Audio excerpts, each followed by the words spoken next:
आप किसी को प्रपोज कर दे वो हाँ बोल दे, इसमें तो मजा ही नहीं है। अरे आप किसी को प्रपोज करे वो आपको रिजेक्ट कर दे, यहां से मजा शुरू होता है।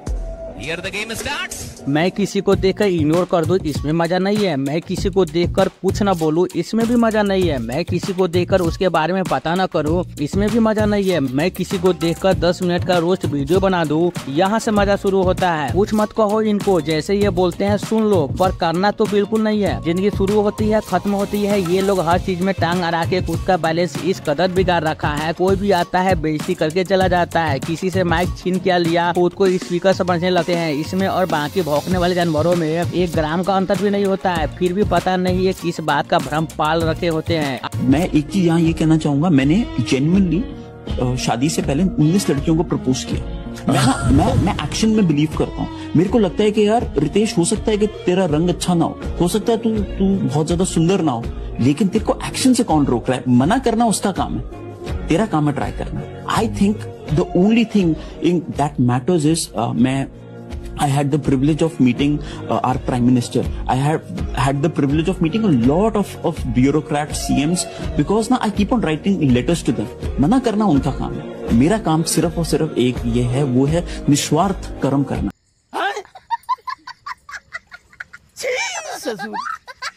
निस्वार्थ कर्म करना, मान गए आपके इस कॉन्फिडेंस को देखकर। तुम समझ रहे हो निस्वार्थ कर्म करने के एग्जांपल ये क्या बता रहे हैं? तुम लगातार मेहनत करो, खून पसीना एक कर दो, और आखिर में क्या करना है तो 19-20 लड़कियों को लगातार प्रपोज करना है। ये बात इतनी गहराई से कैसे बताए जा रहे हैं? मुझे इस बात से ताजुब हो रहा है। हम भी लड़के हैं, कुछ तो सेल्फ रिस्पेक्ट का कदर कर लेते। मुझे सुन के हंसी नहीं आ रहा, जोर जोर से रूम में चिल्लाने का मन कर रहा है। मैं वेट कर रहा था कि कब कोई पंच लाइन मार के कैरियर के लिए मोटिवेट करेंगे। इस काम को करने के लिए लोग अपना 1 महीना तो कोई साल भर वेट करने के बाद, प्रपोज करने के बाद में सोचता है, अगर रिजेक्ट कर दिया तो उसे भूलने में सालों लग जाते हैं। उसके बाद पता नहीं चलता कि क्या खा रहे हैं, क्या कर रहे हैं, कैरियर यूं ही बर्बाद होती जाती है। ये उस बात को इतना कैजुअली तरीके से ऐसे बताया जा रहे हैं जैसे 5th क्लास का सिलेबस हो।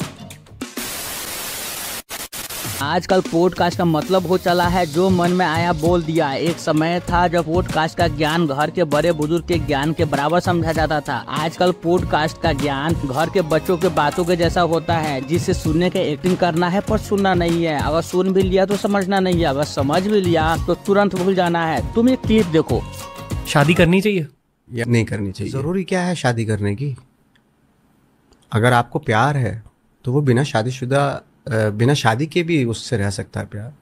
ये होता है पॉडकास्ट, जिसे रिकॉर्डिंग करके डिलीट कर देना चाहिए। एडिटिंग करने के बाद उसे पब्लिक करने के बारे में तो सोचना भी नहीं चाहिए। जैसे ये बात नवाज भाई बोले जा रहे हैं, मैं नवाज भाई को यही बोलूंगा कि खुद को रोनाल्डो या ब्रावो समझना छोड़ दे। अगर तुम कहीं किसी रिश्ते को अनवांटेड तरीके से टूटते देखते हो, रिश्तों को यूं हल्के मन से निभाते हुए देखे होगे, तो तुम भी इनके विचार से रिलेट करना शुरू कर दोगे। ये सही बोल रहे हैं, पर एक पर्सपेक्टिव से कोई बड़ा डिसीजन लेना ये सबसे बड़ा मूर्खता है। शादी न करना कहीं न कहीं ऐसे ख्याल दिमाग में पैसों की वजह से आता है। उस पैसे की वजह से दिमाग बड़े दिन तक कंफ्यूज भी रहता है और हम बाकी से पीछे चलते चले जाते हैं। फिर एक समय के बाद समझ आता है कि दूसरे पर्सपेक्टिव से देखो तो ऐसे डिसीजन लेते समय ये याद रखना चाहिए कि आज जो थॉट मेरे दिमाग में चल रहा है वो आगे भी रहेगा, ऐसा नहीं होने वाला है। एटलीस्ट सारे नहीं तो दोनों पर्सपेक्टिव को ध्यान में रखते हुए डिसीजन लो। आगे खुद को कैसे देखना चाहते हो तुम खुद डिसाइड करो। मुझे लगता है कि ये 2-3 सवाल जो सबसे इंपॉर्टेंट रहे कि आप किससे शादी करते हो, आप किस सिटी में रहते हो, आप किस करियर को चूज करते हो, और आप कैसे इन्वेस्टमेंट करते हो। ये लाइफ के 4 सबसे बड़े सवाल है मेरे हिसाब से, और ये चारों सवाल हमें कभी नहीं सिखाए गए।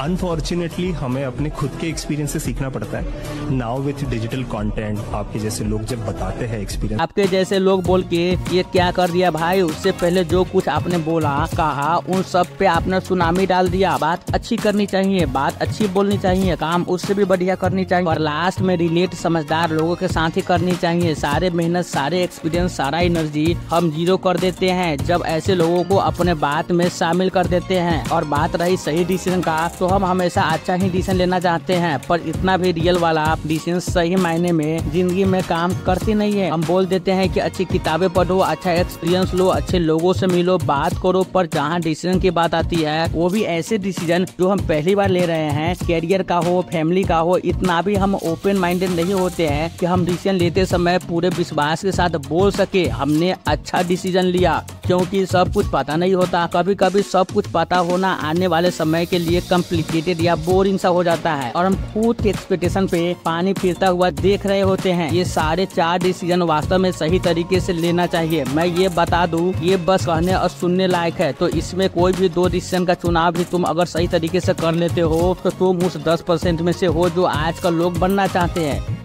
5 minutes later. पॉडकास्ट ये हर कोई करता दिख रहा है, नाम लेके बताना या वीडियो दिखाने की जरूरत है नहीं। ऑटोमेटिक पॉडकास्ट के नाम पे रील रिकमेंड होते रहते हैं। कुछ दिन पहले इस बिग बॉस OTT सीजन 3 में एक कंटेस्टेंट दूसरे कंटेस्टेंट को बिग बॉस से बाहर निकल के पॉडकास्ट करने का सजेशन दिए जा रहा था।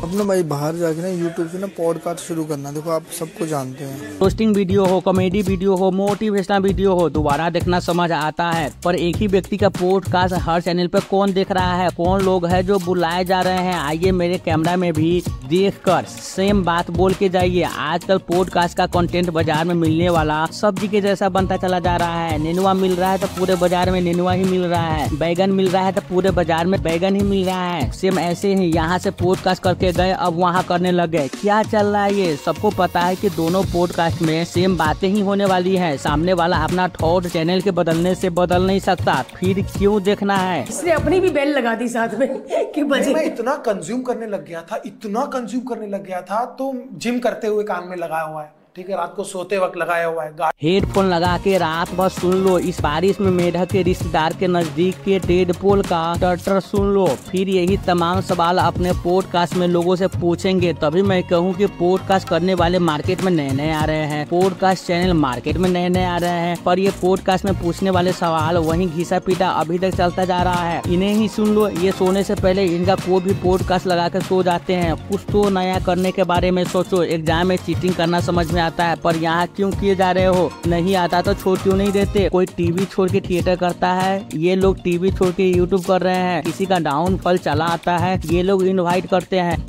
जब कोई इंसान आपकी जिंदगी से जाने की कोशिश करे, उस इंसान को जाने देना चाहिए, इसी में भलाई है।